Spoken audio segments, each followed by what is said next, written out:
नमस्कार दोस्तों, स्वागत है आपका एथिकल हैकिंग इन हिंदी के 15th ट्यूटोरियल के सेकंड पार्ट में।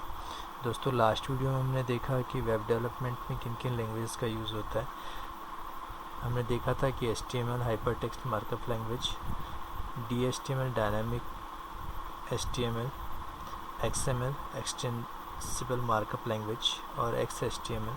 ये कुछ मुख्य लैंग्वेजेस हैं, मेन लैंग्वेजेस हैं जिनसे किसी वेबसाइट का डेवलपमेंट होता है। और इन लैंग्वेजेस में कुछ एलिमेंट्स होते हैं जिनका यूज़ किया जाता है वेबसाइट का डेवलपमेंट करने के लिए। मींस ये वो टैग्स हैं, ये वो एलिमेंट्स हैं, ये एट्रीब्यूट्स हैं जिनके बिना इन लैंग्वेजेस में वेबसाइट डेवलपमेंट नहीं किया जा सकता। तो जैसे कुछ एट्रीब्यूट्स हैं जिनके बारे में हमने जाना था, जो एक्चुअली किसी अटैकर के लिए लूप होल का काम करते हैं, जिनमें फॉर्म है।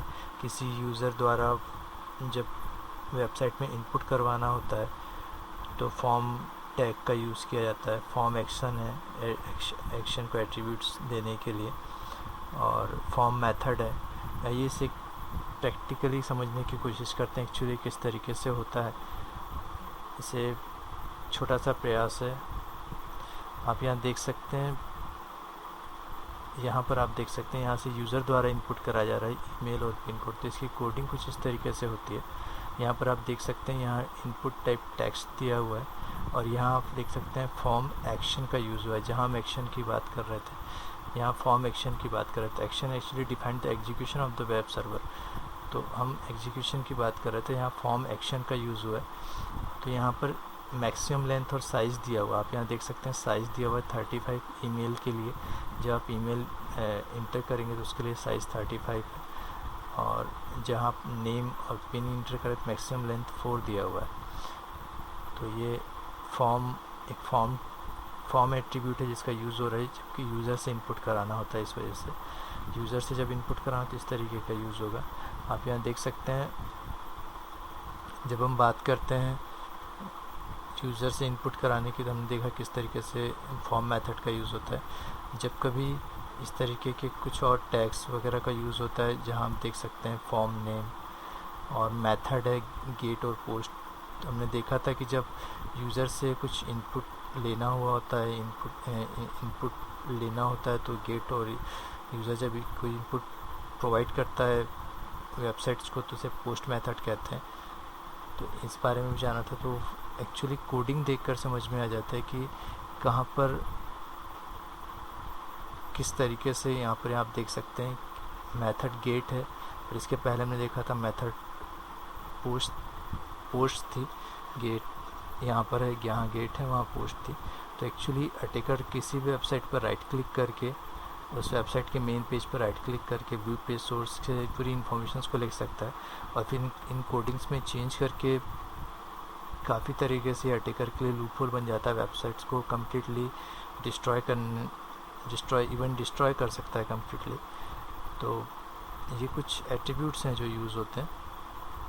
इन एट्रीब्यूट्स के बारे में जाना था। इन एट्रीब्यूट्स को हम थोड़ा सा और आगे समझते हैं। तो हमने फॉर्म देखा था, form action, form method, script languages देखा था, वेरिएबल, जावा स्क्रिप्ट वगैरह। जावा स्क्रिप्ट मेनली यूज़ होता है एक्चुअली, और एक्टिव एक्स वगैरह भी यूज़ होता है। एक्टिव एक्स एक्चुअली जावा से मिलता जुलता है, पर एक्टिव एक्स ज़्यादातर विंडोज़ में यूज़ होता है इनपुट फॉर्म को कंट्रोल करने के लिए। हिडन हमने देखा था, जब कभी भी कोई वैल्यू हिडन करनी होती है उस वक्त यूज़ होता है। मैक्सिमम लेंथ का भी हमने देखा कि जब भी मैक्सिमम लेंथ हमें दिखानी हुई होती है तो हम मैक्सिमम लेंथ का यूज़ करते हैं। तो मैक्स लेंथ अभी हमने एग्जांपल भी देखा, इनपुट साइज़ भी देखा, कितनी मैक्सिमम लेंथ होनी चाहिए। तो अटैकर इसका फ़ायदा उठाते हैं, उस मैक्सिमम लेंथ से ज़्यादा कुछ इंटर करने की कोशिश करते हैं ताकि सर्वर डिसेबल हो सके, या उसकी मैक्सिमम लेंथ है उसके साइज़ से ज़्यादा इंटर करते हैं ताकि सर्वर प्रॉपरली वर्क ना कर पाए। एप्लेट का यूज़ होता है actually. Java applet, this element use to display run है जावा एप्लेट। ये बताता है कि इस वेबसाइट में जावा एप्लेट का यूज़ हुआ है। ऑब्जेक्ट एलिमेंट मेल वायरसेस के लिए यूज़ होता है। एम्बेड की बात करते हैं। This element typically used in conjunction with the object tag to display the ActiveX control. ActiveX control की बात की थी हमने अभी। Actually ActiveX is not a programming language, कोई प्रोग्रामिंग लैंग्वेज नहीं है। ये कुछ सेट ऑफ रूल्स हैं कि किस तरीके से कुछ एप्लीकेशन को कोई इन्फॉर्मेशन शेयर करनी होती है उस बारे में, और ये विंडोज़ में ज़्यादा यूज़ होता है। ये जावा जावा जावा जावा स्क्रिप्ट से काफ़ी मिलता जुलता होता है, पर विंडोज़ में ज़्यादा यूज़ होता है। तो दोस्तों ये कुछ एट्रीब्यूट्स थे, कुछ एलिमेंट्स थे जिनके बारे में हमने जाना। इन एलिमेंट्स का अटैकर किस तरीके से फ़ायदा उठाते हैं और किस तरीके से सिक्योरिटी में होल्स या लूप्स होल्स ढूंढते हैं, इस बारे में जानेंगे। दोस्तों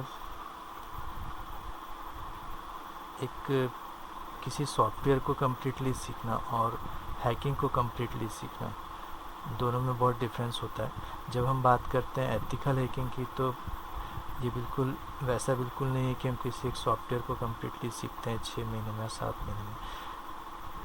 जब हम हैकिंग की बात करते हैं तो हैकिंग, एथिकल हैकिंग में आप कंटिन्यूसली एफर्ट करते रहें, अपने नॉलेज को बढ़ाएं। बहुत सारी लैंग्वेजेस ऐसी हैं जिनका आना काफ़ी इम्पोर्टेंट होता है। आपको बहुत सारी लैंग्वेज आनी चाहिए, आपको बहुत सारी लैंग्वेज का नॉलेज होना चाहिए। बहुत सारे ऐसे टॉपिक्स हैं जिन पर आपका बहुत अच्छी पकड़ होनी चाहिए। उस टॉपिक पर आपका ऑलरेडी प्लस पॉइंट होना चाहिए, कोई कन्फ्यूज़न नहीं होना चाहिए लैंग्वेजेस को लेकर, प्रोग्रामिंग को लेकर। ये बहुत सारे जो भी लैंग्वेजेस हैं या जो टूल्स हैं, उन सारे टूल्स का नॉलेज होना चाहिए आपको। वो टूल्स से आपकी मदद करते हैं, एक एथिकल हैकर की मदद करते हैं प्रॉपरली पेनिट्रेशन टेस्टिंग में। और एक लैब इन्वायरमेंट के लिए जो ऑपरेटिंग सिस्टम्स वगैरह लगते हैं, वो सब कुछ आपके पास होने चाहिए। तो अगर डिस्टेंस लर्निंग किट से आप इन सारे टूल्स को मंगवाना चाहते हैं, या आप चाहते हैं कि आप एथिकल हैकर या पेनिट्रेशन टेस्टर के रूप में करियर बनाना चाहते हैं, तो डिस्टेंस लर्निंग किट को ऑर्डर करना चाहिए। और इसके लिए आप मेल कर सकते हैं malinder@gmail.com पर। दोस्तों आज के लिए बस इतना ही। नेक्स्ट वीडियो में फिर मिलेंगे, तब तक देखते रहिए और सीखते रहिए एथिकल हैकिंग इन हिंदी।